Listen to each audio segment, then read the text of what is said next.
This one has been the topic of wide speculation for about 80 years now. There's a lot of interesting theories out there. I don't know any of them. This seems cut and dry, but... Oh no? There's more to it? There may be more than meets the eye here.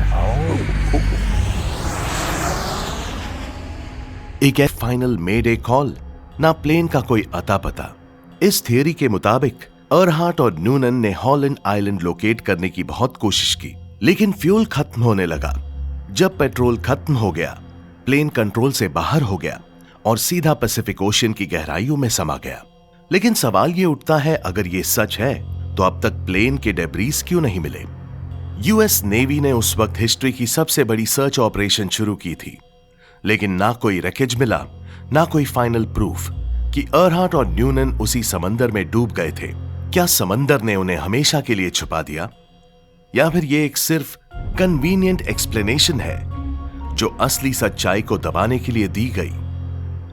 लेकिन कहानी यहीं खत्म नहीं होती, क्योंकि कुछ लोग कहते हैं कि अर्हाट सिर्फ एक सिंपल क्रैश का शिकार नहीं बनी, उनकी कहानी कुछ और ही है। क्या वो किसी रिमोट आइलैंड पर जिंदा थी? क्या उन्हें कैप्चर कर लिया गया, या फिर कोई छुपी हुई सच्चाई है? आगे बढ़ते हैं और एक्सप्लोर करते हैं अमेलिया अर्हाट की लापता होने की सबसे शॉकिंग और मिस्टीरियस थियरीज को। क्या अमेलिया अर्हाट और उनके नेविगेटर फ्रेड न्यूनन पैसिफिक ओशन के बीच कहीं डूबने के बजाय एक आइलैंड पर जाकर जिंदा बचे थे?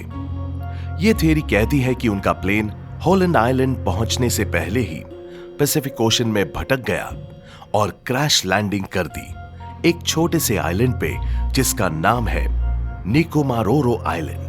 निकोमारोरो आइलैंड, जो रिपब्लिक ऑफ किरिबाती का एक पार्ट है, एक रिमोट और अनइनहैबिटेड कोरल अटॉल है, और ये वही जगह है जहां कुछ चिलिंग क्लूज मिले हैं, ऐसे सबूत जो इस बात की तरफ इशारा करते हैं कि शायद अर्हाट यहां कुछ दिनों तक जिंदा रही थी, मगर फिर अकेले और बिना मदद के होने की वजह से शी कुड नॉट सर्वाइव।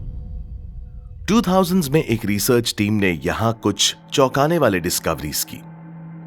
उन्हें एक ह्यूमन स्केलेटन का कुछ हिस्सा, एक 1930s का वुमेन शू और एक ओल्ड स्कूल मेकअप जार मिला, जो एक मॉडर्न सर्वाइवर के ट्रेसेस लगते हैं। इसके अलावा वहां एक होममेड फायर पिट और कुछ एनिमल बोन्स भी मिले, जो दिखाता है कि कोई वहां रहा होगा और शायद अपनी जान बचाने की कोशिश कर रहा था। कुछ रेडियो ट्रांसमिशंस भी रिकॉर्ड किए गए, जो इंडिकेट करते हैं कि अर्हाट अपने प्लेन से इमरजेंसी सिग्नल्स भेजने की कोशिश कर रही थी। 1937 में जब वो लापता हुई, तब कुछ रेडियो ऑपरेटर्स ने स्ट्रेंज सिग्नल्स इंटरसेप्ट किए, जो कहीं से पैसिफिक ओशन के रिमोट एरिया से आ रहे थे। अगर ये सब सच है, तो इसका मतलब है कि अर्हाट और न्यूनन क्रैश के बाद एक डिजर्टेड आइलैंड पर फंसे रहे। उन्होंने मदद के लिए सिग्नल्स भेजे, लेकिन कोई उन्हें बचा नहीं पाया।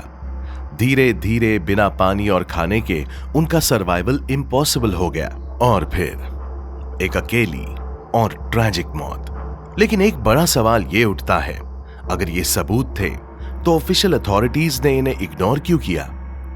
क्या उन्हें कभी ढूंढने की कोशिश नहीं की गई, या फिर यह हिस्ट्री का एक और अनसॉल्व मिस्ट्री बन गया? क्या अमेलिया अर्हाट और उनका नेविगेटर फ्रेड न्यूनन पैसिफिक ओशन में क्रैश होने के बजाय जापानीज आर्मी के कब्जे में आ गए थे? यह थियरी कहती है कि अर्हाट का प्लेन गलती से जापानीज ऑक्युपाइड मार्शल आइलैंड्स में उतर गया, जहां उन्हें जापानीज फोर्सेस ने पकड़ लिया।